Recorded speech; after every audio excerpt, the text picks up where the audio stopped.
start to believe. Listen to your heart, tell me that you understand. 'Cause you are the one for me. If you just believe, you just believe, you just believe, you just believe, you just believe, you just believe, Listen to your heart, heart, heart, heart, heart, heart, heart, heart. Listen to your heart, heart, heart, heart, heart, heart, heart, heart. Listen to your heart, tell me who you wanna be. We can always start to believe. Listen to your heart, tell me that you understand. 'Cause you are the one for me. You just believe. You just believe. You just believe. You just believe. Listen to your heart. Listen to your heart. Listen to your heart. Listen to your heart. Listen to your heart. Tell me who you wanna be. We can always start to believe. Listen to your heart. Tell me that you understand. 'Cause you are the one for me. You just believe. You just believe. You just believe. You just believe. You just believe. You just believe. Listen to your heart, heart, heart, heart, heart, heart, heart, heart. Listen to your heart, heart, heart, heart, heart, heart, heart, heart. Listen to your heart, tell me who you wanna be. We can always start to believe. Listen to your heart, tell me that you understand. 'Cause you are the one for me. You just believe. You just believe. You just believe. You just believe.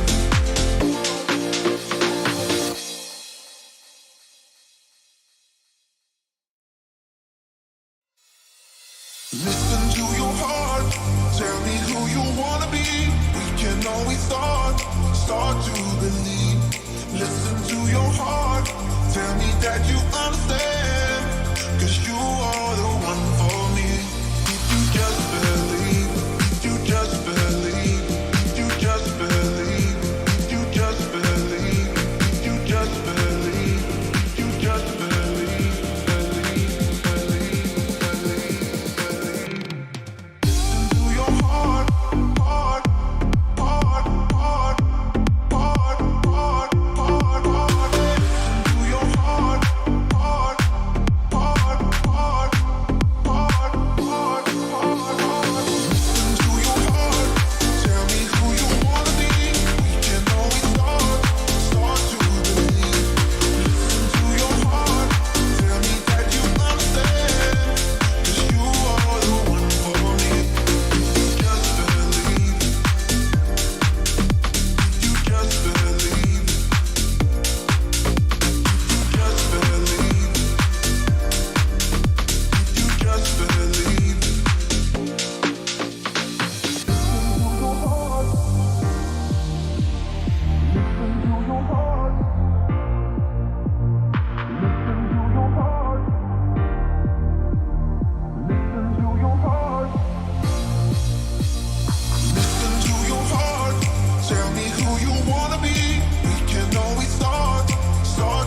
Listen to your heart.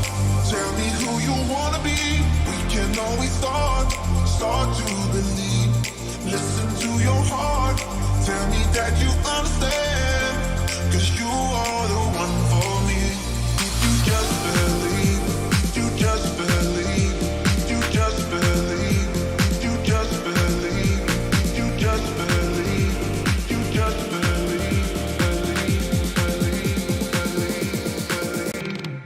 Listen to your heart, heart, heart, heart, heart, heart, heart, heart. Listen to your heart, heart, heart, heart, heart, heart, heart.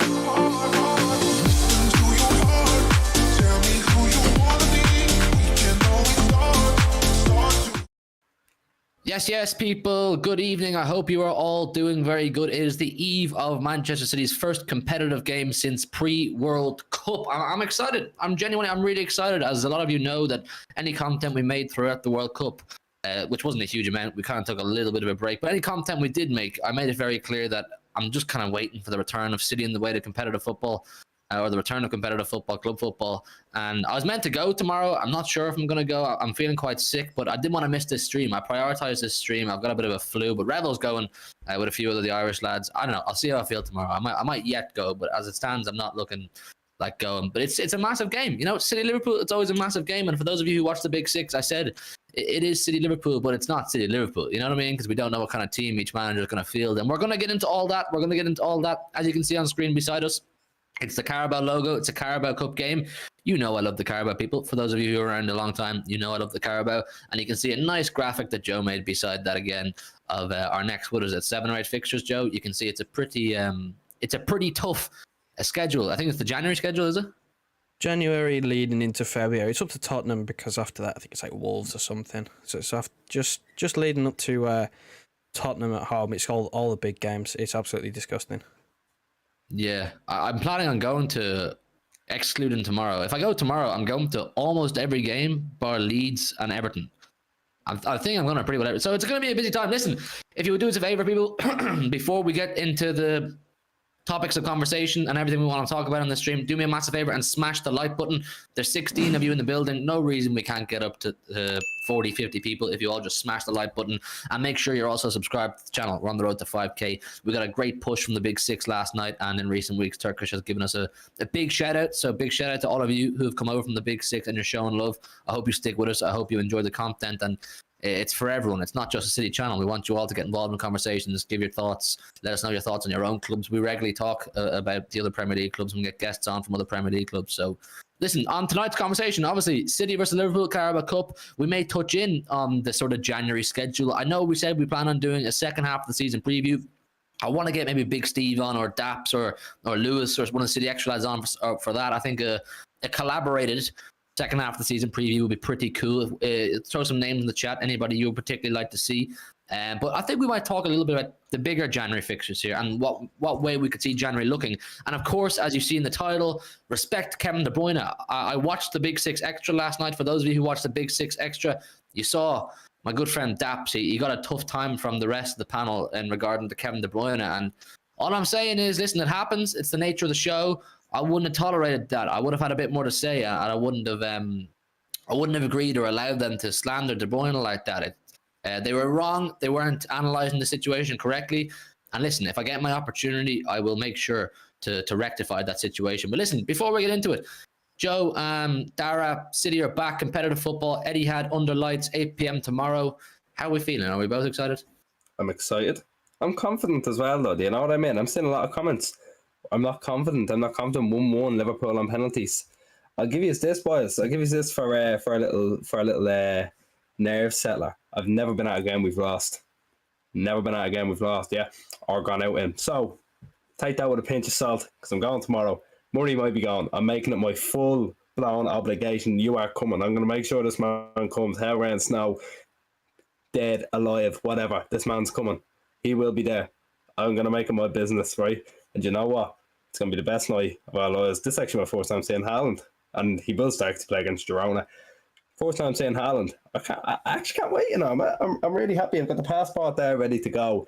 And if it's something like the last time I planned on going to a cup tie, I'll probably fucking lose the thing. But footballing wise, I can't wait. The World Cup was great. It was great. My tip at the start landed that Argentina would win it. We have video proof. I said it, and I'm happy. So look, we have a World Cup champion coming back to the midst, and he's going to play beside a big Norwegian bloke. I'm happy. I can't fucking wait, you know. I can't fucking wait. Listen, I have Chelsea away booked. I have Tottenham away booked. I have United away booked. I'll probably go to Tottenham at home.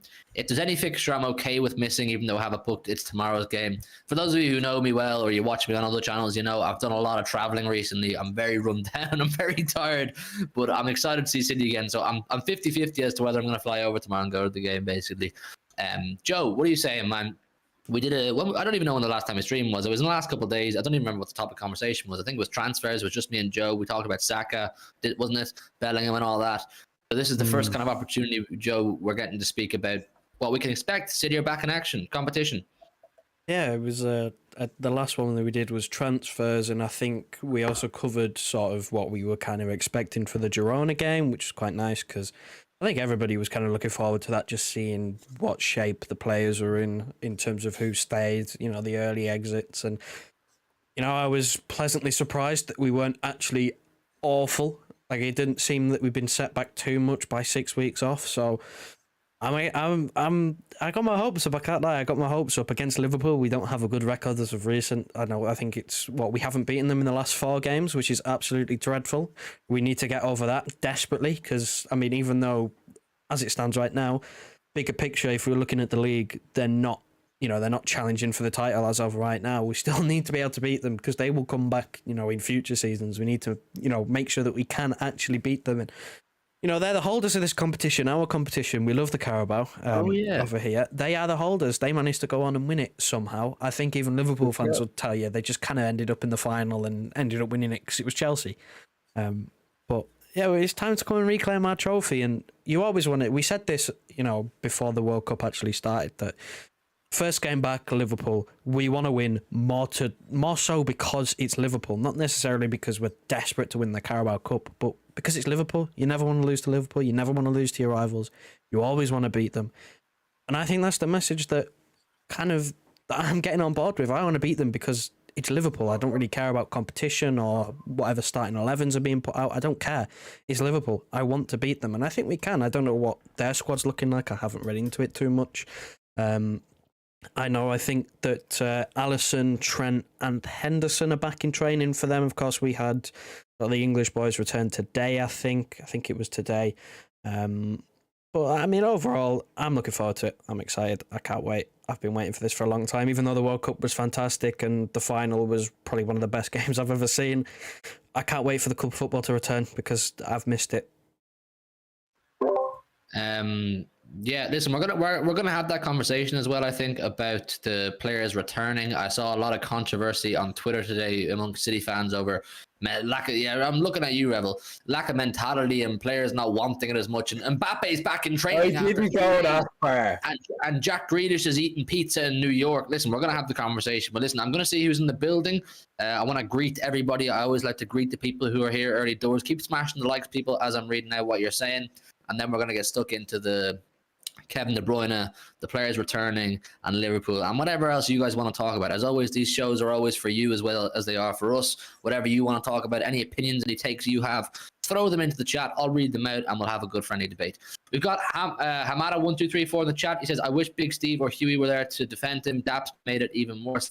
Listen, like I said with Daps, it happens, and he admitted himself he gets rattled, but I would have approached it a little differently. I wouldn't have taken that level of shit. Rants and bants. He went in too hard, man. He needs a bit of a humbling when it comes to Kevin De Bruyne. I think Rants is a funny guy. I love his content, but his opinions on De Bruyne, and I think, I don't know, was it Fuad or someone else? I don't want to start name dropping, but Rants definitely, they were wrong, man. They were wrong. They need to put some more fucking respect on Kevin De Bruyne. Kevin De Bruyne has single-handedly dunked on all 5 of their teams multiple times. You know, put some respect on him. Don't just call him a flop because he didn't lead a crappy Belgium team who are in complete disarray. Manage my bottle job. £100 million flop bottle job up front. What the fuck's De Bruyne meant to do? And is he wrong in saying they're too old? No, he's not. He's frustrated. Listen, De Bruyne is world class. But we'll talk about it. We'll have a chat. McLovin saying KDB stunk out the World Cup is not disrespectful. I don't think it's disrespectful, but for people to say he's not elite or Hazard did it for Belgium and, Pulisic did it for America and all these kind of things, don't chat to me like that. I don't want to hear that. You know what I mean? It's comparing, that's like saying when Norway don't qualify for a World Cup in, say, 2026, is Haaland not an elite player after bagging 70 goals in the calendar year for City? Sorry, it's not mathing up. Hamada says they said he only looks good because of Pep and he has nothing special. That's exactly it. I think that was Rants. I don't want to misquote him. One of them said that. Hamada, you're spot on, and that is absolute bullshit. Considering De Bruyne was also there before Pep Guardiola and whatnot. Listen, D1, big up my bros Hugh, Dara, Joe. Everyone do smash the like button on our way. All your support helps the channel. Exactly, smash the like button. KDB has played terrible for only 2 out of 3 games for Belgium in the World Cup. Otherwise, he has been smashing it. Belgium when they need him before the tournament. We all know King KDB was 7 for City. That's like I said, man. Listen, he's got an absolute bag of shitheads around him. I watched their last game against, I don't know who was against now, but Lukaku came on, and I'm sorry. Lukaku is a fish and chip footballer. He's a pub footballer, yeah? He is not an elite striker. KDB put a ball on Lukaku's plate multiple times. If you watch that Belgium game, I'm sorry, people, Lukaku had the winning of that game 3 or 4 times over. 3 or 4 times over, and he fluffed it every single time. What on earth is Kevin De Bruyne meant to do in that situation? Is Kevin De Bruyne meant to send the cross in and teleport to the end of the cross just so you call him an elite footballer? Shush. Yeah, that's what he's meant to do, bro. He's meant to score the fucking goals for Lukaku. Lukaku turned it. What did you call him? Prime fish and chips? He's a fish and chip footballer, man. That's an unbelievable comment. I do agree with it, though. He's not much better than his Inter Milan teammate Lautaro Martinez. How they won anything with the both of those up front, I'll never know. I do agree with you though, man. Me and Joe are fairly known for some KDB slander, that kind of stuff. But I mean, I'll be the first man now to come out and defend him and say, look, he did stink up the World Cup a little bit. He was a little bit stinky. The comment you referred to said that he was only bad for 2 out of the 3 games. That's 66% of the games, man. He was pretty poor, but he didn't care. Let's be honest. He knew they weren't winning. He didn't have the love enough for it to go and say, you know what, I'm playing around with some absolute meatheads here. Like, let's be fair. You said there's a 100 million flop there. Hazard's there too. That's 2 100 million pound flops because, by God, it was awful. You could tell they were just falling apart. Like the whole teamwork kind of thing went out the window after the first game. They didn't even deserve to win the game that they won. But you can't put that all on that man's shoulders. It's not just because, De Bruyne is the best player maybe in the world. De Bruyne is up there with some of the best in the world. You can't just rely on him to go and do it because they don't rely on him at City. They don't. When he plays, let's say if De Bruyne has a bad game, that doesn't equal City having a bad game. If De Bruyne has a bad game for Belgium, that equals Belgium having a bad game. If De Bruyne turns up, drops a 5 or a 6, Belgium aren't winning.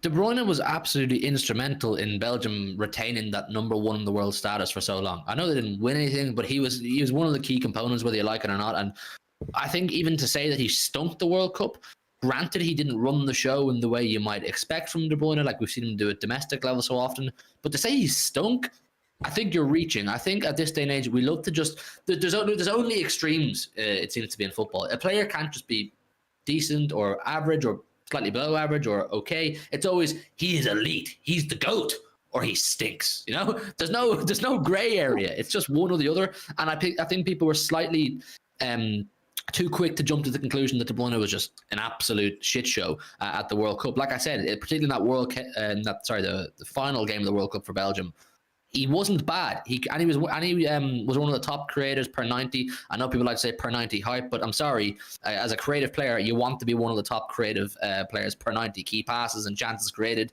etc. And you've got Mr. Pub Football up front, Lukaku, who couldn't finish his dinner. Like, what's De Bruyne meant to do? What is De Bruyne meant to do? If you watch the Belgium game, the last game they had in that group, Lukaku fucked it for them. Romelu Lukaku, 100 million pound Lukaku, fucked it for them royally.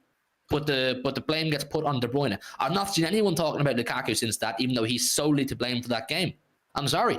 It's people just want to shit on City. They want to shit on De Bruyne. He's dunked on you all. If you're not a City fan, he's dunked on you all.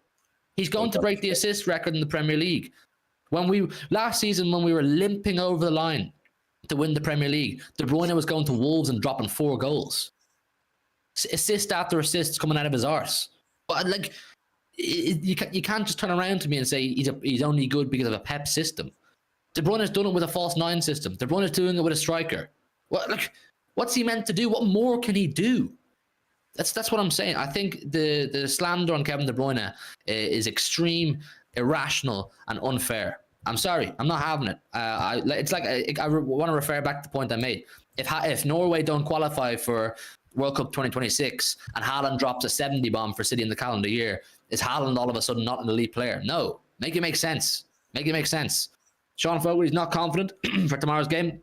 People saying that KDB is a system player is very disrespectful. Exactly, Nam. Exactly, Nam. A system player. Throw KDB into any good team and he'll stand out. He'll stand out. Give him a good striker and a decent midfield partner, De Bruyne will stand out. He had stinkers around him in that Belgium squad. Absolute stinkers and a shit show of a manager too. Belgium had a perfect opportunity in recent years with this golden era that we spoke about, or people keep speaking about, and they have done for the last 5 years. They had an opportunity to bring in a Mourinho or a Wenger or a big dog manager who knows about winning to at least give themselves the best chance of winning silverware and completing what Belgium haven't done before. No, they bring in Roberto Martinez. Mistake number 1. I'm sorry, like you can't just put all this blame on Kevin De Bruyne. It's just not right, and it's only a City player too. Of course it's a City player. It's for clicks. KD, sorry, go on. It's for clicks. It's for clicks. That's what people are aiming for. They're like, oh, De Bruyne's name. Let's use De Bruyne's name. Let's slander that man. You're not going to hear a word about Lukaku. He got his christening on Twitter, and that was it. You're not going to hear a word about Trossard being started after playing the best football of his life and then dropping another fucking stinker.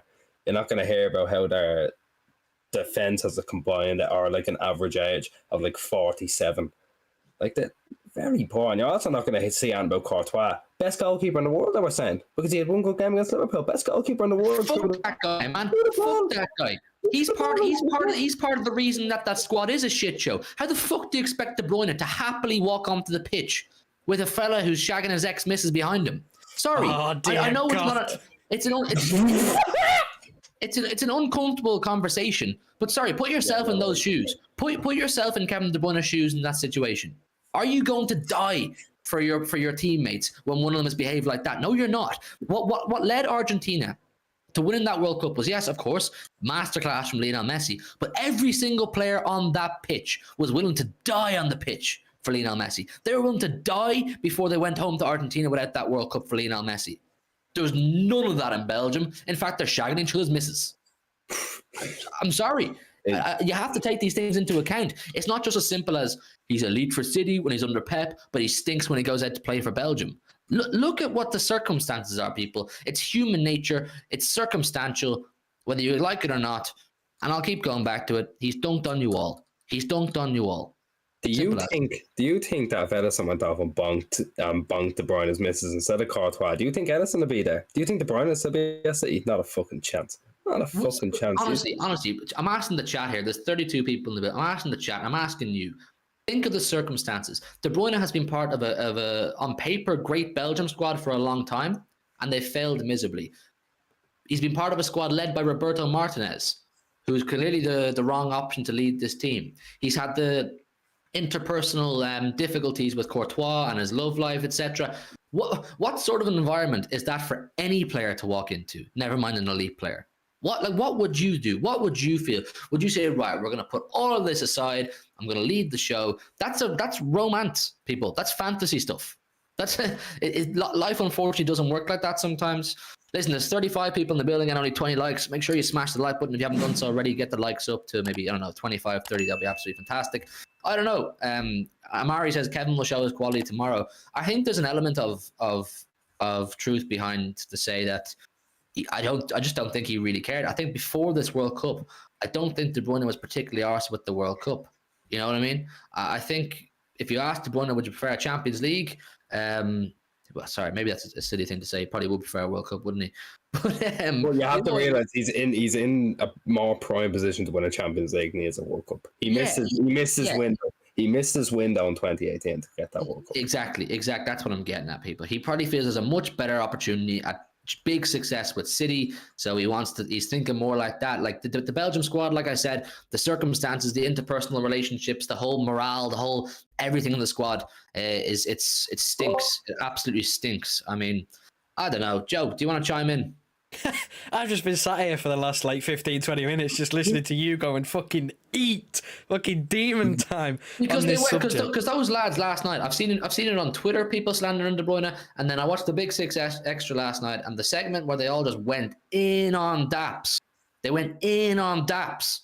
I was listening to it and I was going, what am I hearing right now? I'm looking at a United fan who hasn't seen silverware in 10 years plus. And I'm looking at a Spurs fan who's never seen silverware in his life. I'm looking at a Liverpool fan and I'm looking at a Chelsea fan. I'm saying, who the fuck are any of you to chat shit on Kevin De Bruyne? Sorry, who are any of you to chat shit on Kevin? If you'd said fucking Manuel Akanji, I'd say, it is what it is. It is what it is. But Kevin fucking De Bruyne, you're going in on. Is that the best you can do? Is that what City's dominance has done to world football? That you're nitpicking at one of our best players because he didn't win the World Cup, or he didn't create and finish his own chances? Come on, man. Give me a break. This is the Hugh Murray show. Listen, if you want to take if you want to take control, if you want to grab the wheel and drive, big man, you can have the show. If you got any more that's on your mind, come on. Woody Murray is in tonight. Hold up, let him cook. Sick. I'm tired. Go. Let him cook. No, the thing is, I do agree with you. I do agree with you. Do you really think Adam was going to come to fruition? He doesn't like half the people in the squad, and half the people don't like him. He's also working with he's working with bums. Like, we saw Lukaku. Fella plays like he has Timberlands on the wrong feet, my add. He has the right one on his left foot and the left one on his right one. He is fucking dog shit. He is dog shit. But I will say, De Bruyne dropped out. I know it was a friendly, but De Bruyne put more passion into a friendly than he did for that whole World Cup. That man is going on a tear the second half of the season, and I'm going to put that in writing. This could be the second jinx of the video, but De Bruyne is going on a tear in the second half of the season. I genuinely hide everyone. This man's on the comeback trail. He's on his redemption arc after the World Cup. De Bruyne played better against Girona with Cole Palmer, Rico Lewis, a load of players I've never heard of from the EDS beside him than he did with all the shitheads at Belgium who all cost dozens and dozens of millions each. Watch football with your eyes, people. Look at the environments. Sorry. Go on, Joe. Jesus Christ. Oh my God. I mean, listen, anyone who's been around, you're not wrong. And anyone who's been around long enough knows I am number one De Bruyne hater. I have slandered this man for ages. But when all is said and done, by the time he retires, he'll go down as one of the greatest midfielders of all time. So I don't really know why he's catching the strays here. The man's going to break the assist record because he's on what, 9? Was he on 9 before the break? 10? And he was robbed of the record that season. He was robbed. He did get robbed to preserve that dickhead's fucking assist record. He did get robbed. He got robbed, and he was playing with Raheem Sterling and Gabriel Jesus up front, and he still got robbed of a couple of assists. Like, the man, he should. Obviously, we're yet to have. Normally, he has like an injury every season that keeps him out for a month. He hasn't had that yet. Obviously, fingers crossed he doesn't get that this season. If all goes to plan, he's going to smash that record, or he should do anyway if he keeps going how he's going. Which, judging by the fact how, again, he played better in a friendly than he did the whole World Cup simply because he cared more, he's going to obliterate that record if he keeps going. But I don't know where the slander's come from. I really don't get what the slander's coming from. He always starts slow into a season and what, just because Belgium get grouped because, again, Lukaku's wearing his Timberland boots and smashing up benches instead of putting the ball in the back of the net. And you got Hazard there who's, one game away from retiring from international football, who, when was the last time he played for Real Madrid? I mean, come on. Look, they're playing Jan Vertonghen at the back. Shithead in all of this. Where's that fool in all of this? Sorry. This guy was one of the best players in Premier League history when he was there. He gets his big money moved to Real Madrid. He discovers takeaway food and he falls off a cliff. He's cooking again. Why is no one saying where the fuck's this guy? He didn't even get on the pitch to have a stinker. Fucking hell, man. It's unfair. It is unfair play. I'm a massive critic. I'm so hard to please, it's unbelievable. Which I know, shock, horror. But I don't think he was great in the World Cup, but again, I mean, what's he supposed to do? Is he supposed to cross it from 40 yards and run on and head it into the back of the net himself? Like, when your number 9 options are Lukaku, Batshuayi, maybe Divock Origi, it's not good, bruv. You're getting nowhere with that. So you might listen. He probably would have been better off playing up front himself, because I mean, you know, if he doesn't score, then at least you could put it down to, oh well, he didn't get the ball. There was nothing created for him. The fact that he's a creator and they scored 1 goal. Did they score only 1 goal in the first group game against Canada? I think that's the only one I can remember. Yeah. That's the only goal I think they scored all tournament, and people immediately jump the gun on the stats and go, oh, well, where's your main creator to create those chances? My man created those chances. It's just a shame that it fell to Mr. Timberland Boots. It's just a shame. And I hope that now that... Genuinely, I hope he retires from international football, because he'll get a lot less... Thanks. He'll get a lot less of this coming if he just retires, which... In my mind, I guess, maybe I'm thinking about this wrong, but in my mind, I don't know why, if he doesn't care about the World Cup, I don't know why he didn't just retire before that. Maybe he's like, oh, well, I'll just turn it one more time and, you know, have a send-off or something. I don't know what he's thinking. At the end of the day, it's his international career. If he wants to prolong the pain of playing for Belgium, which, I mean, they were number 1. They dropped to number 2 before the World Cup. I think they're number 4 or number 5. I think they're number 4, just above England. Like, they're dropping. Hazard's retired. De Bruyne should probably retire, because they're not going to win anything. There's no point. And then when Belgium go and get knocked out stupidly early on, or when they're the number 1 ranked nation, they go and win nothing, then it all goes on to De Bruyne, because he is that guy. He is the main player. Even though Hazard is the captain, De Bruyne is the best player in that nation, so he gets it lumped on him, because the expectation is for him to deliver. Like Messi, he's basically got the Messi pressure, but Messi has that Argentina squad is significantly better than that Belgium squad. So even though Messi, in a sense, did still carry that Argentina squad, he scored in every single stage of the competition. You know, De Bruyne can't do that. He can't do that. He just doesn't have a Julian Alvarez. He has a Lukaku up front. It's not possible. Oh, I swear to God, man. I swear to God. That Lukaku guy is a sorry excuse for an athlete. How he hasn't been good since he played for West Brom. He has not been good since he played for West Brom. He had a good season with Inter Milan that season. They won Serie A. But I'm sorry. If we're throwing this guy into an elite category or a top category, we're in the wrong world, people. Stop the world. I'm getting off the bus. This is where I pressed the ding. I'm getting off, man. I've had enough. I thought he was pretty good at it. Brad Henry says, LFC fan here, but it's lovers of Hazard needing to shift all the blame on KDB to protect their hero. And that kind of links into what what CB is saying below that. Ozil, Pogba, and Hazard fanboys absolutely hate De Bruyne. Just look at Twitter. So strange. Do you know what I mean, man? It's these legacy Premier League fans, or these people who are following for a long time and have, you know, big nostalgia about certain teams and certain players. I get that. I love nostalgia. You know, it's beautiful, and it's something that makes football beautiful. You have to look back on great eras the same way in 10 years' time or 20 years' time. You know, I'll tell my kids about the Messi era, and they'll look at videos, and it'll be nostalgia and all that kind of thing. But to just disregard De Bruyne as an elite player, or he only flourishes because of Pep's system. Look at it, just baffles me. It just baffles me.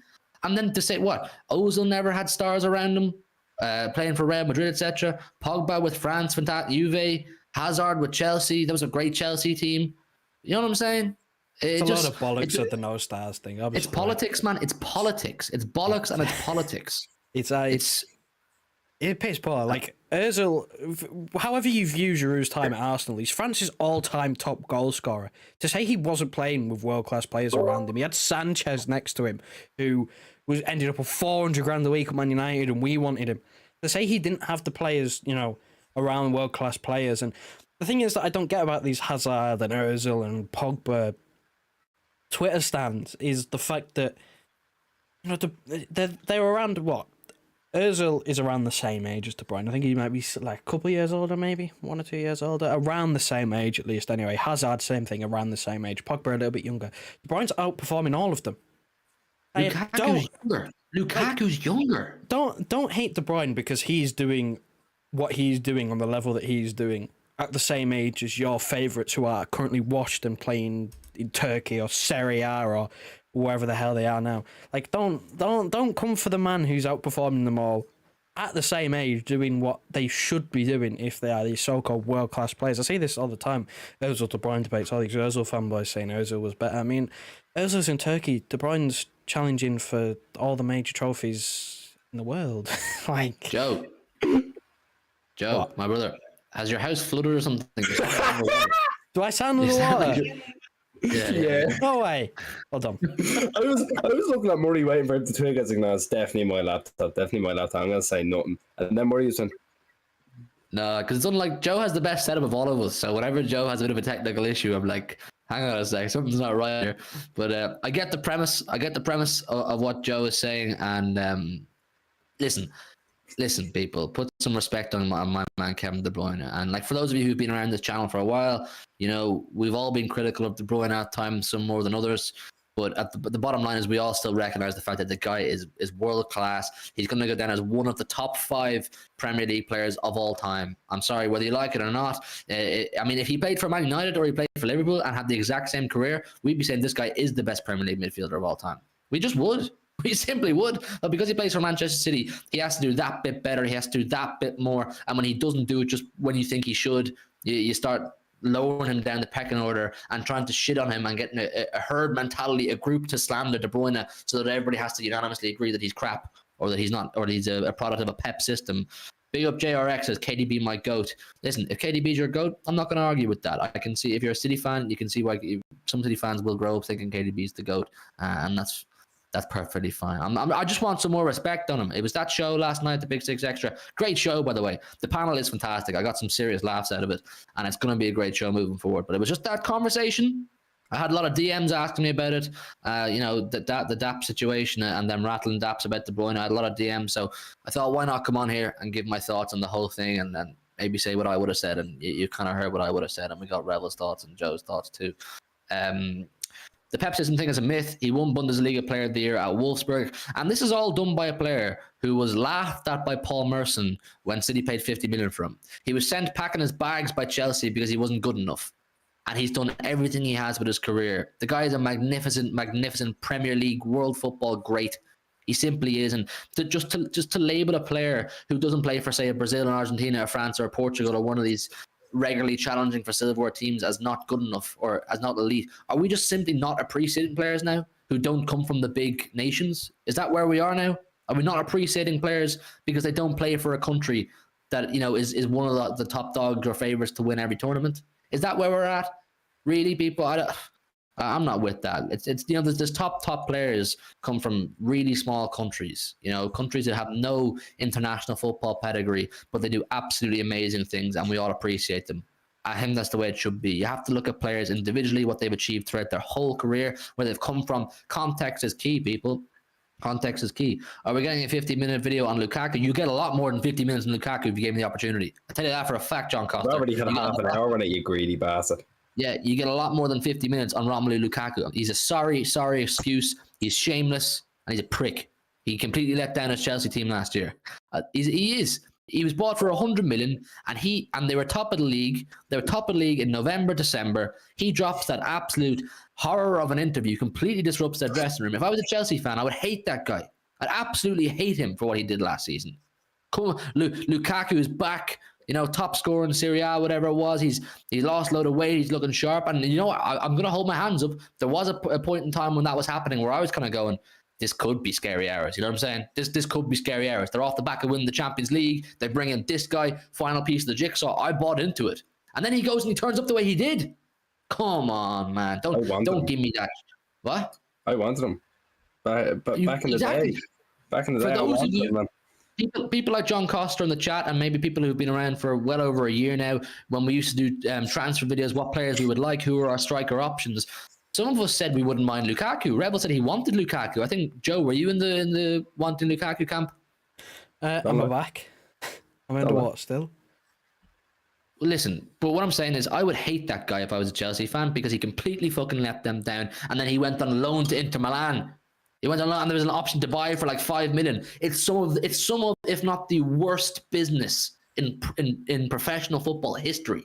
It's absolutely atrocious. It looks bad on Chelsea. It looks bad on Lukaku, and he stunk up the World Cup for my man De Bruyne. I'm defending De Bruyne here, people, because sorry, if De Bruyne had if De Bruyne had Alvarez in that Belgium team with him, say swap out Lukaku and Alvarez was Belgian, just for hypothetical conversation, Belgium get through that group. They just do.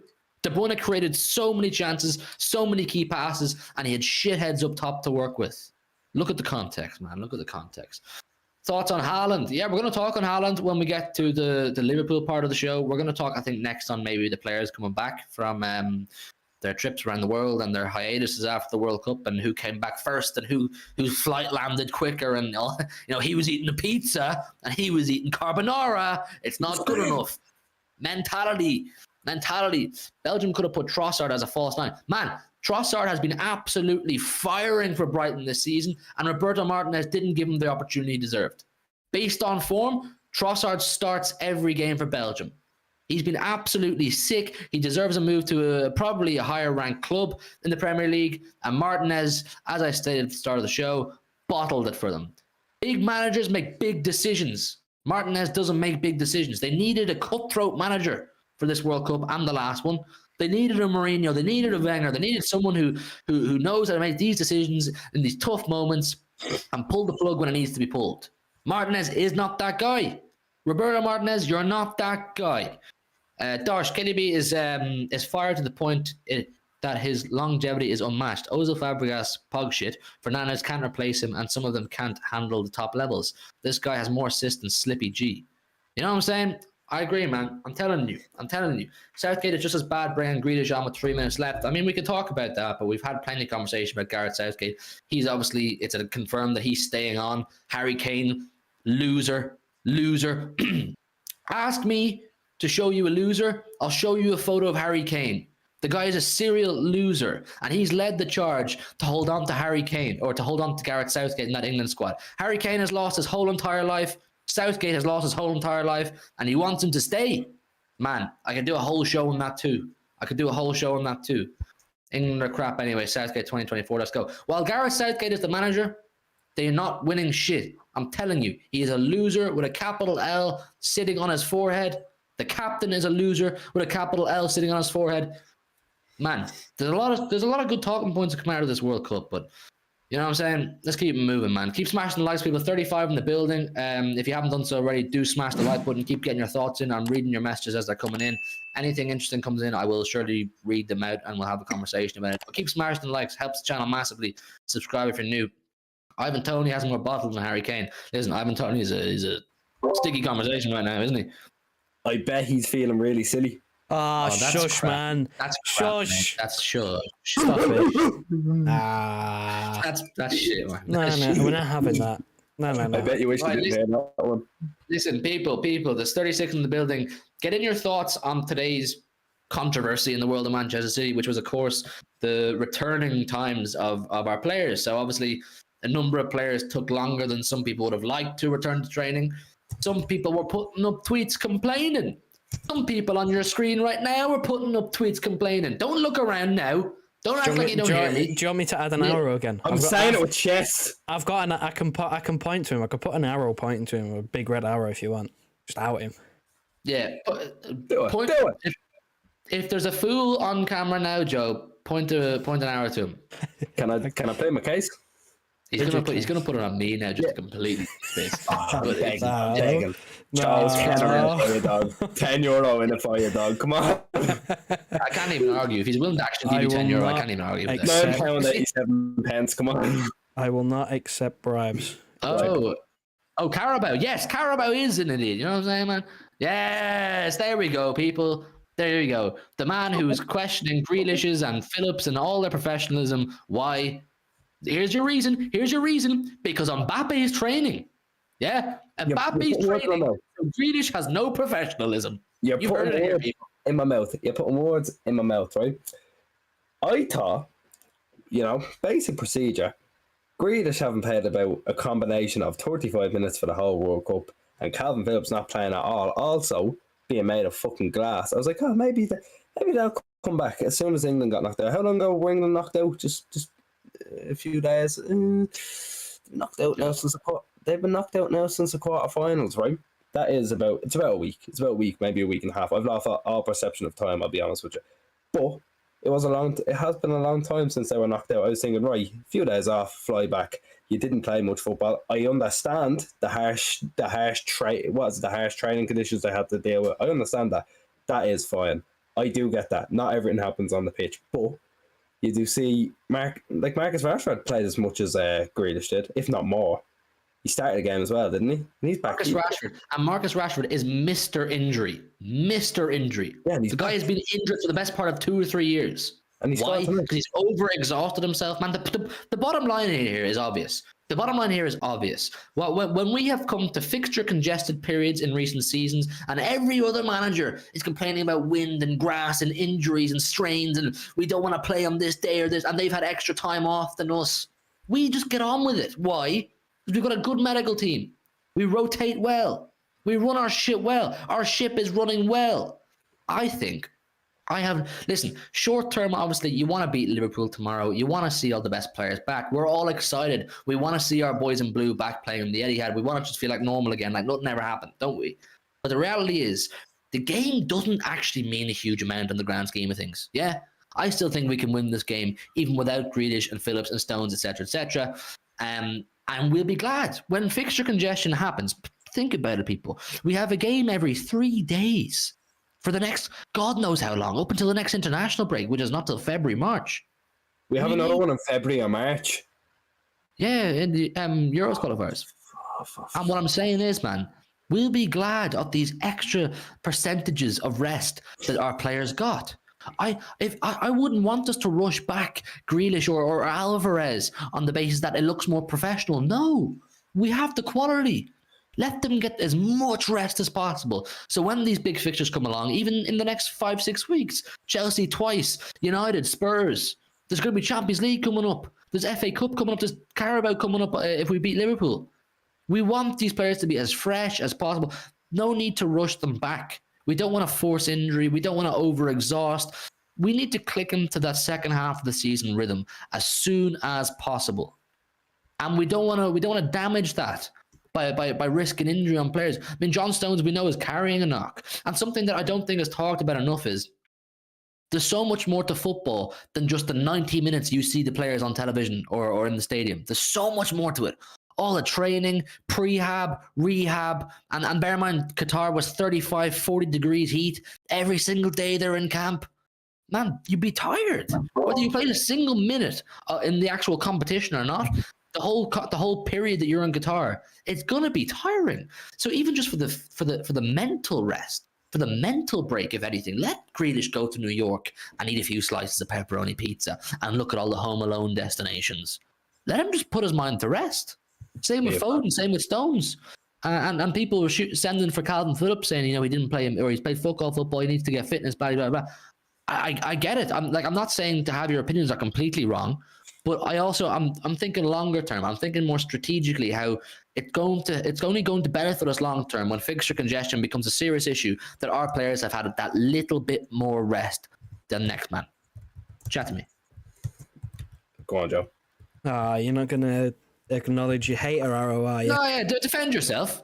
Okay, fine. Okay, fine. I'll keep up the hater period. I do think that it is strange that not. Well, Grealish is actually back, so I do stand corrected. He won't be available, but he's back training. He's back training. I thought he would have been back earlier regardless. He was in New York 3 days ago, munching on a big slice of pizza. But that's not me That's not me questioning his professionalism. I don't know what it is, but I'm not turning around saying he's not professional. He's been fairly professional in the last year and a half. Sorry to cough. That he's been here. When you say mentality, you're questioning professionalism. Did I even say mentality? I just said we have some man in New York eating pizza while Mbappe is back training 3 days after there was no World Cup final and the day after his birthday. You know what I mean? I'll just interject and address one or two of the messages in the chat. Andrew and Dewey Millie are saying something about Diaz. The word is that Diaz is carrying an actual knock. The word is that Diaz has some sort of a knock or a niggle. So if that's true, you can understand why Diaz isn't there. Yeah, I know. Diaz is I think, did he pick one up with Portugal, or was it just kind of the aftermath? My guess is it's from It's from playing, just over exhaustion, some sort of a muscle injury. I don't think it's anything too serious, but that's why he wasn't picked or trending today. Obviously, everybody saw the images of the players today after the controversy. Everybody had already had their arguments and debates on Twitter, and then then City Extra and City and all released their photos of all the players seemingly in training. So it kind of, some people were left with egg on their faces. But listen, man, it is what it is. It is what it is. Stones, man, Stones was carrying a knock, but was Stones back in training today? He was, wasn't he? I haven't a brace, to be honest. I think he was. Can someone in the chat confirm to me, was John Stones back in training? I'm And almost Joe? certain he was. I think it was just Phillips and Diaz were the only ones not training. I don't think more in depth on Phillips. I don't understand why he's not there. I don't understand why he's not there. If the rest of the English lads are there, where is Stones wasn't training apparently. Where is Calvin Phillips, man? Can someone tell? Is anybody in the chat got any information on where Calvin Phillips is? Listen, there's 45 in the building as well. Just while there's a high number, could you all just do me a massive favor and smash the like button? Really, really, really, really helps the channel. And subscribe if you're new on the road to 5K. Big love to anybody who's come from the Big Six and shown love to us. We love the community over in the Big Six, and we love the fact that you're going to join our community here, hopefully, and stick around. Nobody knows where Calvin Phillips was. Stones are best centre back for me, best all rounder. I think me and Joe might have had this conversation recently. Did we, Joe? That I'm thinking in terms of everything that they offer, Stones is possibly the most, as Andrew says, all rounder. Yeah, he's probably the most all rounder. It's just a shame that he's probably the most injury prone out of all of them. Which is a shame, but it is what it is. When he's fit, you play him. It doesn't matter where you stick him. You put him anywhere. It's annoying for me with Phillips because, like I said during the World Cup there, I really like Phillips, but it's only based off what I saw of him with Leeds and England in their Euros campaign. Like, there's nothing to base there's no indication of how he looked for City because he hasn't played enough. But I really like him based off what I saw of him with Leeds and England, and it feels a bit like a new signing, and you just want him to find a run of fitness and a run of form as quick as possible. But if it gets to the point where he's picking up knocks and injuries every 2 or 3 weeks after he gets back from one, you have to start questioning his future. I mean, I know he's only at the club a couple of months now, but listen, if it's going to be every couple of weeks and every couple of months or something with Phillips is up, you need to start questioning it. I'm not saying get rid of him for 1 second, people, but it's frustrating. I'm sure you City fans in the chat will agree with me. It's frustrating. Phillips and Saliba were the ball boys at the World Cup. Yeah, man, Saliba didn't get a crack at it really either, did he? Upamecano, Konate, Varane were kind of the main choices for Didier Deschamps. But listen, the players are back. Obviously, bar Diaz and Phillips for one reason or another. So will they feature tomorrow night? No, I don't think so. I think the vast bulk of the squad will not feature tomorrow night. I think it'll be a similar, possibly slightly stronger lineup to what we saw against Girona. Similar, slightly stronger. You might see a sprinkle, 1 or 2 might make an appearance as a sub. Starting 11, probably very similar. I don't know. Do we want to move into this Liverpool game? What are our thoughts? First competitive game, Carabao Cup action. For me, it's a good warm-up game. We complained a lot during the summer about our slow start. Now, I'm not looking good in terms of actual performance because we didn't have enough preseason. This is a preseason game as far as I'm concerned. I want to win the Carabao, but let's all just be real here, people. Real talk. We want the Premier League and the Champions League more, so we need to use these games for fitness. What are we saying, lads? Chat, Joe, Dara? I want to put it out there. We said this during when we played the Community Shield, yeah. It's it's pretty much the start of a new season. Like you said, it's kind of like a preseason game. It's kind of a precedent setter again. You want to say, like, this is the level we're going to play at for the rest of the season. Want to get one mentally over on Liverpool, we can go out and say, well, we've beat you for the first time in 4 games. And you have to come back here. You have to come back here before the end of the season. It's not looking good for you. Like, that's why I want to walk out of that stadium tomorrow, and I want to be like, you know what? I'm confident for the coming season. If that's how we've played, missing 4, 5, 6, 7 players, once we put in a good performance, I want to be walking out and saying, I'm confident for the rest of the season because, like, again, we're still looking great. Like, league-wise, we're 5 points behind Arsenal, I think. Is it 5? 5 with a game in hand? No, we don't have a game in hand. We have to play them, and they got cancelled the same week. But it's looking we're looking good. But I want to walk out of that stadium tomorrow having a positive affirmation saying I'm content with that. That's how I want to play for the rest of the season, and I want to set the precedent against Liverpool. It's a good first game to have back because again, it's like when we said about the Community Shield. It sets up the tone. It sets the tone of this is how we're going to play. We want to win. Do that, regardless of the competition. It's mental. It's a mind thing. It's a mind thing for the 22 players on that pitch and the 5 players that come on. It's all there. Joe, you've obviously made the starting 11 as you always do. Myself and Rebel, I don't think any say in this, or I didn't anyway. I didn't even know we did it. Do you want to give us your thoughts on the selections you went with, and maybe your overall thoughts on the game? Throw 11 names on a piece of paper and hope that it sticks is my best interpretation of this. I don't know. I'm kind of leaning towards. I do want to change the left hand side. I don't think Sergio Gomez is going to play on the wing. I'm trying to manifest it because the man seems incapable of any defensive positioning whatsoever. So I'm trying to manifest him playing on the wing because he actually does have a good delivery and is a natural attacking player, and he plays on the wing for his country. Well, under 21s. So I'd like to see it. Will we see it? Absolutely not. He's probably. I mean, if I was to make one change, it would be move Gomez back to left back and probably put Palmer on the left. I don't want to see that one either, really. But I don't. The English players, and I think Grealish, Foden, more likely to be on the bench than to start. I think they only returned again today, which, you know, they're not going to be involved. It's a bit too soon for this one. There's no need. I think with the rest of it, like you said, a couple of sprinklings. I think you see Rodri come back in because he came back a few days ago now, I think. Same with Akanji and Ake. They all came back around the same time a few days ago. They've got a few training sessions under their belt, so they should be more prepared and ready to be thrown right back in. Which is weird to me because Ake got knocked out in the same round as, you know, all the English boys and Edison and he got to the quarterfinal as well, but he returned just early. Maybe that's an indication if he just wants to get back to it straight away. He's not that bothered about rest, which is good to see. I guess you could also see Laporte there instead, maybe, or maybe Ake at left back as well. I don't really know. Again, it's just throwing names at a piece of paper and hoping it sticks. I don't know what he's going to do. My preference is Ake and Akanji because we saw this in the derby against United that we knew they were going to play Rashford up front, so we went with pace at the back and it worked. And that's a similar thing that I would quite like with Ake and Akanji. They're both quick, and we know that Liverpool's threat is pace. I mean, look at the goal they scored against us when they beat us, Salah, on the break. Look at Darwin Núñez. Whatever you think of Darwin Núñez as a footballer, he's incredibly quick. Like, they have a lot of pace, and I would go with that. Whether Pep will, I have no idea, because it's impossible to get into his mind. But I think the team, for the most part, I think, I'd like to say is correct. I think it will be, the same. De Bruyne and Gundogan will play. They played against Girona, same with Haaland and Mahrez and Ortega. I think Lewis will stay back in purely because, again, Cancelo's only back today. Walker's only back today. They won't be thrown in. There's really no other option unless you play Akanji there, which, I mean, we learned from the last time we played it right back against Liverpool. Don't do it.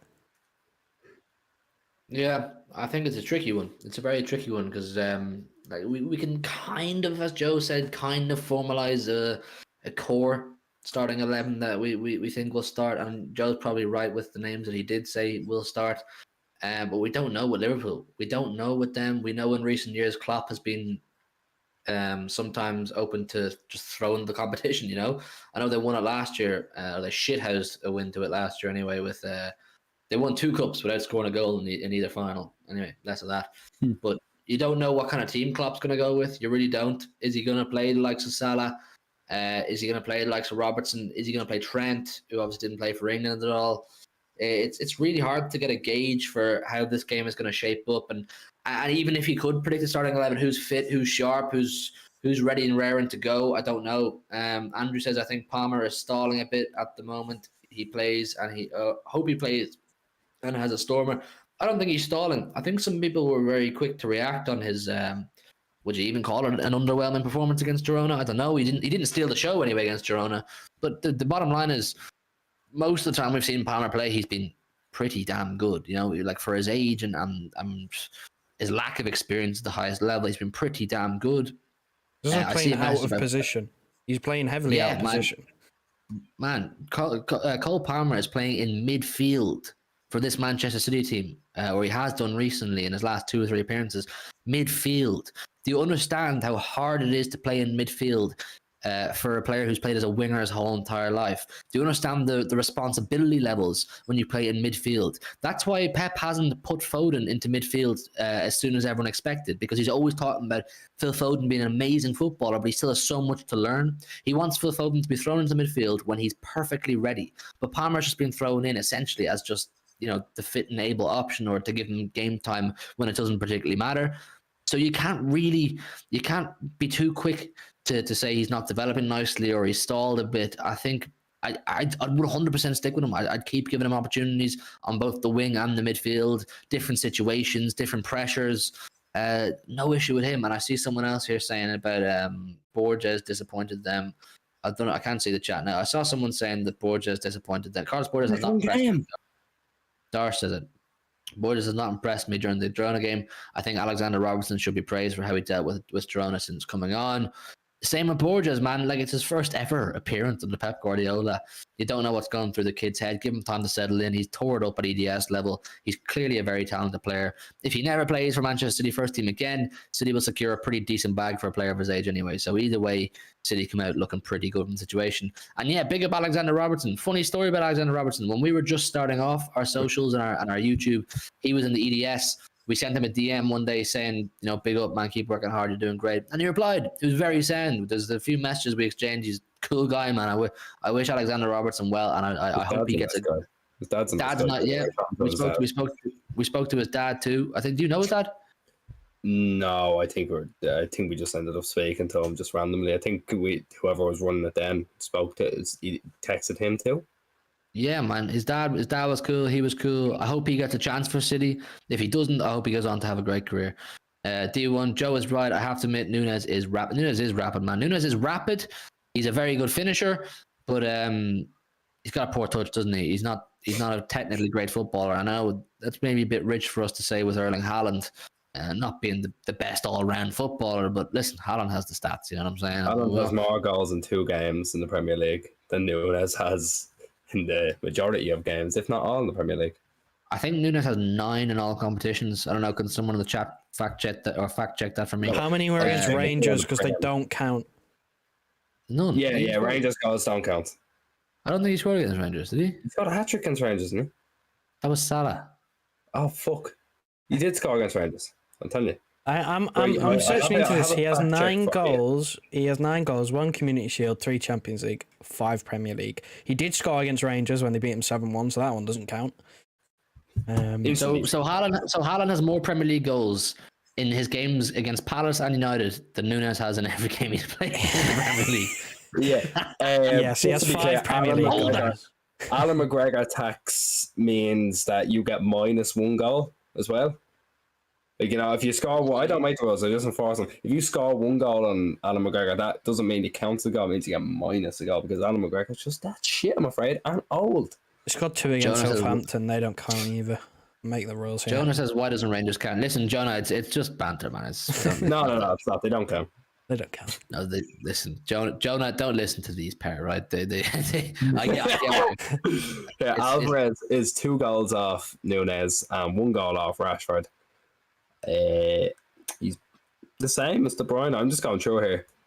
Yeah. I think Nunes is going to be a very important player for Liverpool. I think he's going to be one of those clutch players that he scores goals when you really need them. If you ask me, he's going to be an important player for Liverpool. I think he's a good player, Nunes. I just think he's got a lot of developing to do, and he's been unfortunate with the fact that the meat shield has been so good since he joined the club that Nunes has, taken a lot of slack for not mirroring the success that Haaland has had. So with Nunes, if you're any of your Liverpool fans, I just stick with him. I'll just give him time. He's still young. He's still got a lot to learn. Darsh, my only problem with Haaland is his ball control and his first touch. Other than that, he's a monster that I feel like he's holding back. Second half of the season, he will strike fear even more. You would hope anyway that having had 5 weeks off, Haaland is what I'm talking about. Raring to go. Keen, eager, all that, dying to get back going, dying to get back scoring goals. And he was poor against Girona too. He got his goal, but if you watch the game, people, Haaland was pretty stinky against Girona. And you know me, I don't like this to give out about or criticize any of our top assets. Kevin De Bruyne or Guardiola or Haaland, etc. But Call a spade a spade. I keep it real, people. I'd have to keep it 100. Jonah, Haaland scored 1 goal against Girona. What a flop. Get him out of my football club. 1 goal is That's not fair. enough, Darwin. I get Jonah's joke. I think that's get, fair enough. I think it's fair enough. Andrews, and so he should score big goals. He cost them 80 million. Exactly, man. Price tag. We know where have we seen this before? Where have we seen price tag pressure before? Price tag pressure, people. Jack Grealish, 100 million, and everyone starts getting out about him. You're right, man. I think with price tag, there should come an element of pressure, but more pressure on an 80 million pound striker than a creative winger or midfielder. What do you make of the peace talks CEO emails we all got? They didn't go down too well. I never thought I would see an email. Where is it? Sorry, I have the email somewhere here still. I deleted Yes, it. here it is. No, I have it here. Manchester City versus Liverpool FC. A message from Ferran Soriano and Billy Hogan. I never thought I'd see a message aimed to me from Ferran Soriano and Billy Hogan of Liverpool. Sorry, the fuck's Billy Hogan in my emails for? Fuck off, Billy Hogan. It's like that time we were on a joint statement with Avram Glazer about the Super League. Sorry, who the fuck gave Billy Hogan my email? Yeah? I don't want that. Get the fuck out of my emails, mate. Listen, Andrew, to answer your question, what do I think of it? Listen, I'm all for safety, behavior. Accordingly, I speak on behalf of the three of us when I say we don't condone any of the, nasty gestures that we all know of and the chants that we've heard from all. From City and Liverpool before, and you can throw United in there too when they play Liverpool. None of us condone that, but I think the email probably wasn't the best way to ask for peace or to ask for good behaviour. I think the email potentially adds more fuel to the fire. It got City fans feeling a little bit patronised, feeling a bit like their children being told what to do in school. Is it gonna cause a poor reaction and encourage more bad behaviour? I don't know. I hope not. I certainly hope not. But this all started, if you remember correctly, as far back as 2018 when they decided to smash up our team bus en route to Anfield for a Champions League game. You know what I'm saying? Well, I don't think we. Yeah, there. Some of them are. Listen, and I also want to make it clear that I know it's not everybody. I know it's not every fan who goes to a stadium. I know it's not every Liverpool fan. I know it's not every City fan. You're not represented by the idiots who ruin it for the rest. It is just there's always going to be an idiot or two. You know what I'm saying? Every big crowd, there's always going to be a couple of idiots in there who do give a bad reputation for the rest. And I, like I said, the three of us, we don't condone it. I like to think most right-minded individuals don't condone it. And that's just that. I think the email probably wasn't the best way to do it, like I said, but I get what they're going for. The email was completely wrong because I didn't even buy a ticket and I got an email. Like, they didn't just send it to the people going to the game. They sent it to, like, everybody who has an account. Like, everybody who lives in the UK or has purchased a ticket and is going to the game. Like, they sent it to everybody. Billy Hogan's emailing a man who aren't even going. I got an email. Who is Billy Hogan? Why am I getting this email telling me to be respectful at the game? I'm not going. Like, it's just so... there's no need. And just to be fair, it's not like the clubs like each other. The clubs fucking despise each other. We've seen that over, like, the last few years. Clubs hate each other, right? There's been multiple instances on both sides. The most recent one coming to mind is... coins being lobbed, wasn't it? It was coins being lobbed at Pep that never came to fruition because, again, cameras are probably off or something, as per usual. Like, the clubs don't like each other at all. Like, I don't understand why the brunt of it's been put on us, the fans. People like Joe not going to the game, getting emails saying, behave. But I'm not going, like... If you're not going, you don't need to get emails. I send it to everyone saying, calm down a bit. And they're saying it just under the guise of, if you're going, calm down. They mean it for the whole thing. It's like, this is like don't tweet Ant bad as well. Let's be honest. They wouldn't be sending it to everyone if it wasn't. It just highlights it. It highlights it more than anything. Sending an email to every single fan going, here, listen, behave yourselves. Don't chant this. Don't throw flares and coins and don't throw shit in the dugouts and at other fans and try and fight people. Like, it just highlights it more. It puts it in the spotlight because everybody's been talking about these emails for the last couple of days now, where everybody's like, I've got an email from the CEO of both clubs telling me to calm down. Like, it just highlights it, and it's not going to stop. Like, people will see that and go, you can't tell me what to do. I'm going to the game. I'm going to do what I please. Like, it's not going to stop it. There will be some idiots probably. I mean, I wouldn't be surprised if there's a flare thrown onto the pitch or a flare thrown into one of the sections between the away fans. I wouldn't be surprised at all. I'm half expecting it, to be honest, for there to be something and for it to all just kick off because they've highlighted it now. And I mean, you know that fans, we don't like each other over the last, because it's been so competitive that we just don't like each other. It's just not going to be a friendly relationship. I know you shouldn't be like fighting people and throwing things, like that's just common sense, but you're not going to stop it. It's never going to stop. Regardless of what you do, there is always going to be that small minority that just ruin it for the rest. And sending an email saying don't do it, it's not going to fix it. It doesn't really do anything. It's probably going to make it worse. There's just no need. And it's the thing about it, like sending it to people who aren't going to the game. Like, it's just pointless. It's like, hey, behave yourself. Behave. I'm not even going. I also want to say that, like, I'm not saying everybody should sit there with their fingers on their lips and their legs crossed and clap when there's a goal and whatnot. I go to a lot of games. I go to a lot of City games every season, and I love the banter. I love giving stick to the other fans. I love when they give stick to us. I think that's part of football, and it's a fantastic part of football. The tribalism, the us versus you, us versus them kind of thing. I love that, the banter, but like I said, I don't condone when it goes that step too far and gestures are made or things are said that are definitely below the belt or out of pocket.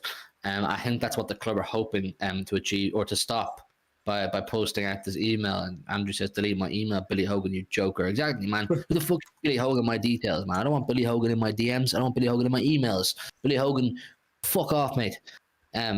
Jonah said, pick up Billy Hogan. Man, Billy Hogan needs to do one. He's nothing to do with me. I don't pay the money to Liverpool. I don't want Billy Hogan contacting me. Stay away from me, bro. Jonah, the chances of peace between the fans is 0%. Let's be real. Listen, you never know, man. It could be a peaceful evening. It could be. It's a Carabao Cup game. There's nothing. First game back. 10 emotions over the last month. It's on a Thursday night. Are all the crazy scousers going to travel to Manchester on a Thursday night? Are all the I don't know. Is it going to have that intense environment? The Etihad doesn't usually have that intense environment because of the way the Etihad's structured and set up. It's easier to access the Etihad. There's no back roads, there's no side roads, no housing estates really, and you have to walk through and wind around like the Anfield area. Thank God. I don't know. I think, yeah, there probably will be some headbangers. There always is. Do you guys know that clown on Twitter, Paddy Murphy? He is Irish. Do we know Paddy Murphy? No, Paddy Murphy, yes. Now he's starting to go to bowls matches next year, Murray, so you're going to have the pleasure of seeing his beautiful face every week. He's a fucking... Boys, he's a pleb. A few of them saw him on a night out, and he was a prick. Mojis, my brez, good to see you, Mojis. I hope you're doing good, bro. To answer your question, D1, we're aware of Paddy Murphy. We think he's a complete spanner, a complete gobshite anyway. Listen, do your thing, Paddy, but I don't care. Boys, during the World Cup, right, I think I put it on fair display that I constantly wanted England to lose. He was annoying me with the amount he put up. I'd put up a picture and then leave it there, right? He was constant, and that was annoying me. I just posted up a few pictures. I don't really care about England. I don't celebrate if they concede a goal. I don't celebrate if they lose. I don't celebrate if they win. I can't flip the switch where I'm cheering for Foden and all them one week, and then I'm meant to hate them and wish them failure the next week. I can't do that. And those of you who know me for a while, the two lads here will know I'm like that. I don't hate England. I've no animosity towards England. I've got a lot of English friends, so I'm not like Paddy Murphy as an Irishman. I don't go to the pub and celebrate like Ireland have won the World Cup when England get knocked out. It's just not me. I can understand now. I'll keep it real. I can understand Irish people who do as well. And if that's the way they are, fair enough, because there is big history between Ireland and England. And for those of you who don't know, maybe go and do a bit of educating or look into it and learn the history between Ireland and England, so you get an understanding of why some Irish people do genuinely have hatred towards England or the English national team. But for me personally, I have no hatred. I don't care. If England won the World Cup, it wouldn't bother me in the slightest. If England never play in the World Cup again, it doesn't bother me in the slightest. I have no affiliation with international football massively. I don't get emotionally attached to it. I live 10-minute walk. I live a 10-minute walk from the Ireland's national stadium, the Aviva Stadium, and I've been to one Ireland game my whole life, and that was with Lewis and Jordan from City Extra when they came over. Game. Lewis and Jordan from City Extra came over last year for a piss up in Dublin. I brought them to Ireland, Portugal. I think it was a 0-0. Like, I live on the doorstep of the stadium. I don't go. I don't care, mate. I'm all about City. I follow my local club here in Dublin, Bows. I'm a member of Bows. I'm a season thing over at City. And that's as far as it goes for me. So Paddy Murphy, for me, I wouldn't behave like him. It's what it, but you know, each their own, I suppose.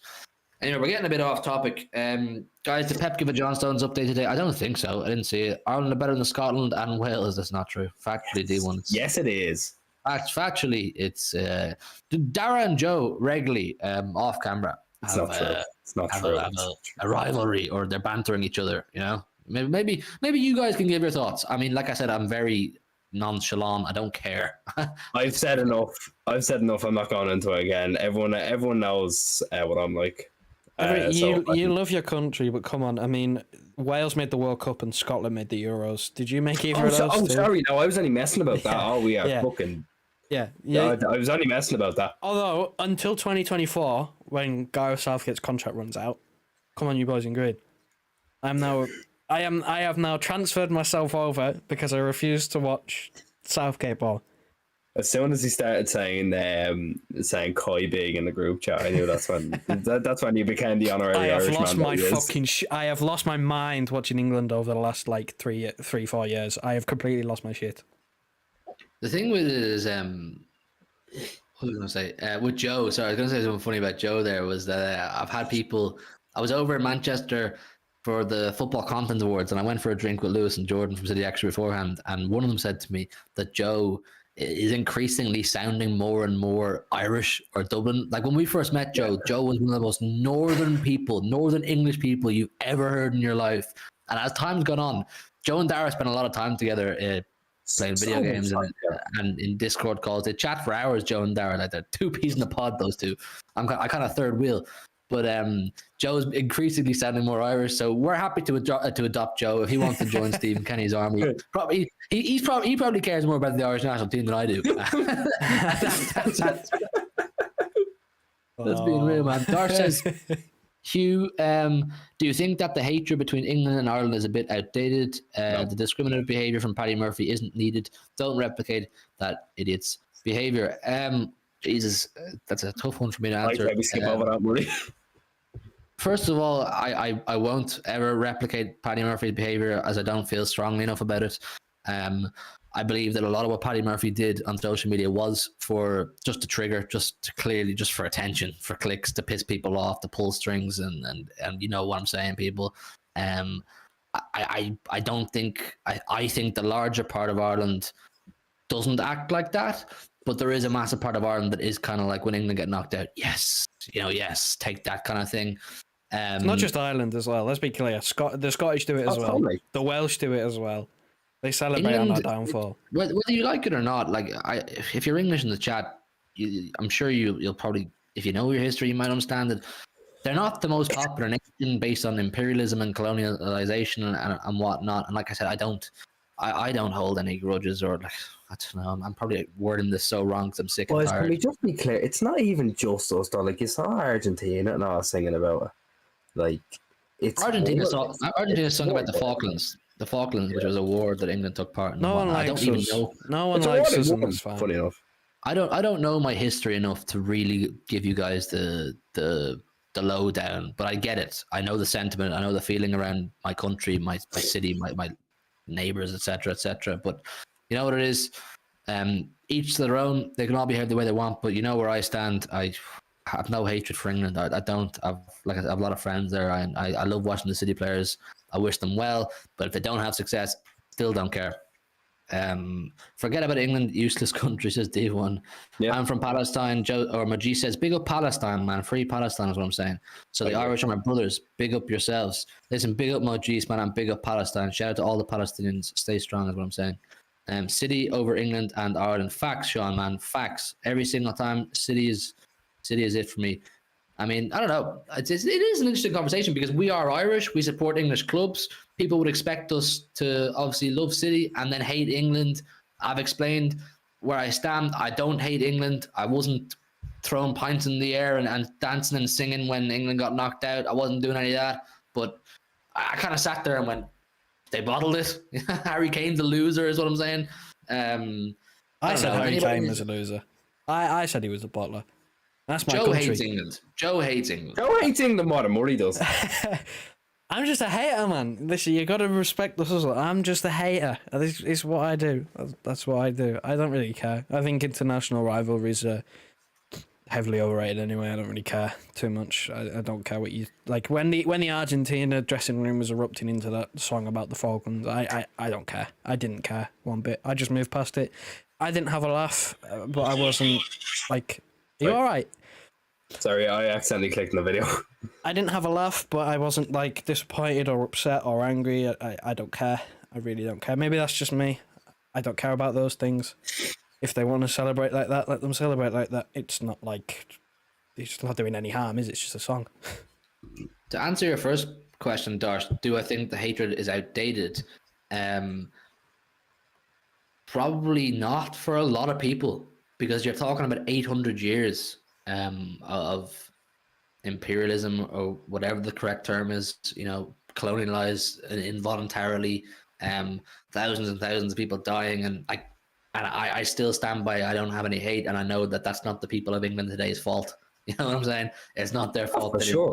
For sure, no, I don't. When I slag England, I don't have any animosity towards anyone alive today whatsoever.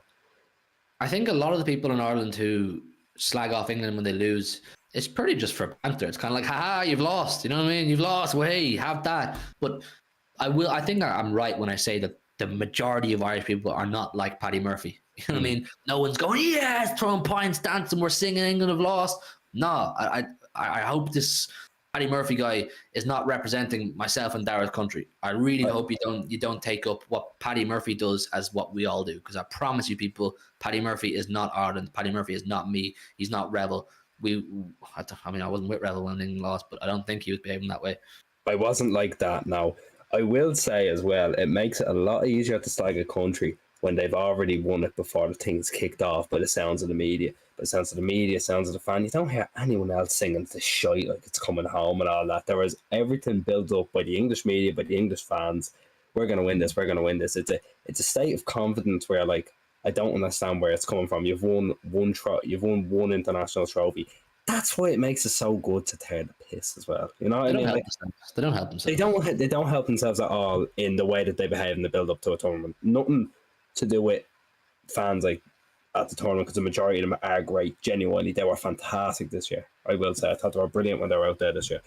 But the whole build up at the start, it's coming home. You see the pundits and all. That's so easy. It's so easy. And this is like, everyone says, "Oh, you support Ireland." That shit. We've won the same as you. You've won fucking sweet fuck all in the last. They have won a World Cup. They've won a World Cup, what, 6 years ago? Yeah, You're still one more than your you. dad wasn't even alive. Your dad wasn't even alive, and the ball wasn't even over the line. Oh, for fuck. Jesus Christ. Yeah. You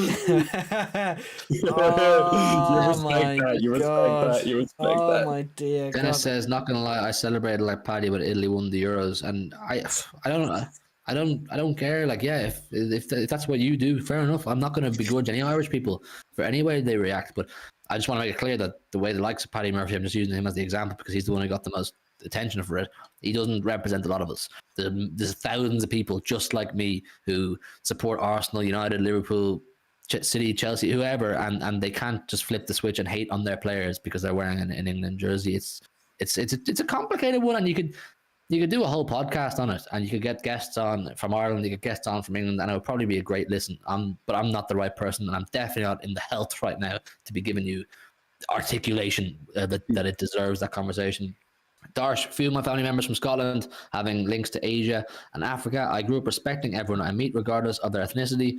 It's disgusting adults that project their hatred on children. Yeah, listen, I agree, Darsh, man. I agree with what you're saying, and I agree with the premise of what you're saying. But I'm not the right person to speak. I don't condone hate. I'm not a hateful person at all. I have no hate for anybody or anything. peace and love, man. That's the way I operate. I like to be. I'm a lover, not a fighter. Yeah, especially on children. 100%. I get what you're saying. There's a lot of horrible things going on in the world on the internet. You just have to be aware and protect people and look after people as best you can. I generally don't care about the England team, but I couldn't bear to listen to them if they won. It would be interesting. It would be interesting to see the English public would behave after they won. You don't have to worry about that for the next, I don't know how long. It's at least 2 years minimum. So I won't really worry I don't know. about Will we ever see it? Maybe. The whole world thinks England are arrogant. I support Arsenal players. Listen, I want to get off this topic because I've kind of said my piece. Rebel said his piece. Joe said his piece. No hatred, all love. Big up to my English friends. Big up to City. Big up to City players. But I don't care. International football people, I'm putting it on record. I don't care who wins it. I just want to be entertained. I want to enjoy it. And we were entertained we got way as off well. topic there. Way off topic there, people. There's still 41 in the building. Thank you all for coming in. Make sure you smash the like button. Make sure you subscribe to the channel. Is there anything that we didn't cover in terms of City, in terms of Liverpool? Is there anything going on in the world right now that we should be talking about? I don't think so. With score predictions is the only thing I can think of. I think we kind of covered everything. We got a bit off topic, but I don't know. I kind of covered my team selections, considering I make them. D1 says, question for Hugh, Darren, Joe. If you could choose one player from Man City to sign, who would it be? One each from all three of you. From one player, for Man City. Sorry. Jeez. If you get one player in the world, Joe. One player to sign. Bellingham. It's a boring answer. It is very boring. I want to say Mbappe, but he's not taking Reeves' place. Fuck off. Is the question, can we have the same answer, or are we all like, we get 3 signings, we get to make one each? Is that like... We can have the same answer. We can have the same answer. No. I like Joe's thing. Joe picks one, you pick the other. I pick one more person for the laugh. All right, come on, Joe. I have to go with Rafael Leao. Oh yeah, Joe Simps over Leao. Incredible. He's so good. He always every time he scores, he's a big smile on his face. Well, I respect that. Portuguese contingent as well. Oh, I'm next. I know you were going to say Bellingham, so I'll let it run. Maybe no. I think I know what he's going to say, but go ahead. I'm gonna go with the man who we seem to be linked with a lot lately, and a man who I'm getting day by day increasingly more open and more confident that we are going to sign. It's Jotsko. James. Yeah, him as well. But I believe Jotsko Gvardiol, the possibly the best centre half in the tournament, who also got torn apart by Messi. Let me not put that under the rug. He was outrageous, right? For the whole tournament, they got put in a split by Messi. Basically, it seems like we are pushing advance. Who was this? Your man Santi JFM, was it? He was the one saying, like, we did a stream, I'm pretty sure, on this. It's a good source, and it says we're willing to pay over 100 million. I think 100 million is a bit scandalous, but sure, look, if that's what he's worth, if you really want him, you want a player who can play as a defensive side of left back, left-sided centre back, as a defensive left back, someone that can let Cancelo kind of roam. If you want them, look, realistically, you're not going to have 6 centre backs at once. You're going to lose someone, but if you want them that much, go out and pay the money. I have full faith in him. I thought he was outstanding at the World Cup. It seemed like Chelsea kind of had him wrapped up. That news came out as we signed the Kanji, but I can see it happening. I can see it happening for sure. I think it's a lot of bollocks personally that we're going to get him, but each to their own. Yeah, you can hope. I would take him, but I think the whole story is a complete load of bollocks. But there's so many people saying it. I've seen 3 or 4 people saying it now at this point. I'm with Joe. I think it's just a complete bunch of horseshit. It's a complete bunch of horseshit now. Boys, we did a stream on it. We talked about the intricacies of it and what the deal would mean, but it ain't happening as far as I'm concerned. 100 million, we have 5 centre halves. I mean, if we do that, I'm sorry, if we do that, someone has lost their fucking marbles. One is leaving regardless, let's be fair. Yeah, even like someone's losing the marbles if we're doing that. I'm sorry. Toby says Bellingham is Anfield bound, and you've literally only just signed the Kanji. Yeah, listen, they could both be correct, or one is correct, and the other one could be. Who would I pick? I think the obvious one is it's Lukaku. I take Lukaku. I think he's Of course, Timberlands, fish and chip footballer. Bit of competition for Borges and the under 23s. Fish and chip footballer. No, My dream signing is that City announce a 5-year extension on top of Jack Grealish's contract. Okay. That's what Have I you got want. a serious answer now? You've had two. You've had Right, two serious. banter. Come on, Enzo. come on. Get your real answer All right. out. Be Okay, boring. seriously. Who do I want in the whole entire world? I'd like Bellingham. Mbappe, man. I think Mbappe he's a killer. He's an assassin. You know what I mean? He's cold blooded. He's got everything. We're just rubbing football, shall we? Just because I had a Mbappe put him from Yeah, let's just completely Sports watch. completely just ruin football and get Mbappe. Like, it would just be absolutely outrageous. Moji's Bellingham for the Liverpool tiers. That's it. Listen, let's give our score predictions anyway. Chat, 35 in the building. Smash the likes, hit the subscribe button, and get in your score predictions for tomorrow's game.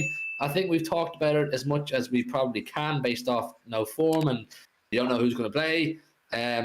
So yeah, get in your score predictions. Who do you think might score a goal? How many is Jack Grealish going to get? Joe, start us off. We're starting off again. How many is Grealish going to get? I'd be lucky if he gets 5 minutes on the pitch. Sorry. Do you know what? It's probably one of the harder ones. Like, sometimes I struggle to predict, like, when we played the Brentford game that didn't happen. Like, I struggle to predict games like that where I genuinely don't know, because I don't know the strengths of the other team. Like, I don't pay attention to Brentford. Or like a cup match against a lower league team, because I don't know what I'm going to expect. Because we all hope that Pep goes for a sort of a younger team and then he puts out half the first team. And again, it's a similar situation here. We have no idea whether, like, who's going to play. We have no idea on the state of Liverpool squad, because who does research that's overrated?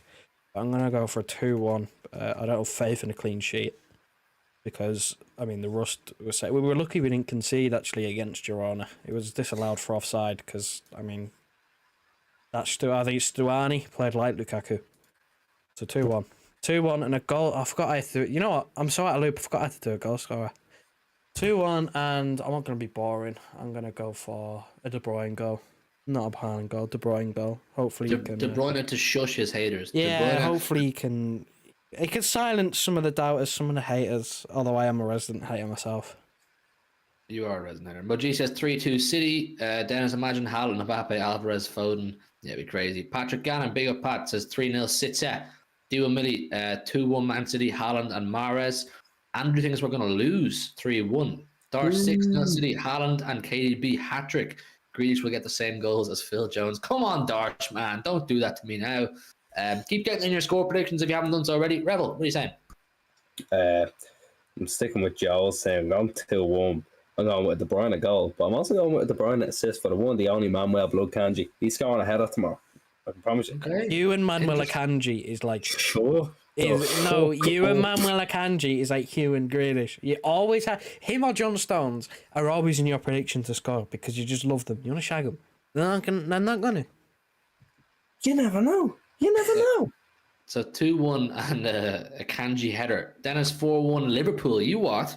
Sean Fogarty 1-1 Liverpool on penalties. Yes, and just to clarify that this game will go straight to penalties. I believe there's no extra time, so it'll go straight to penalties if it's a draw.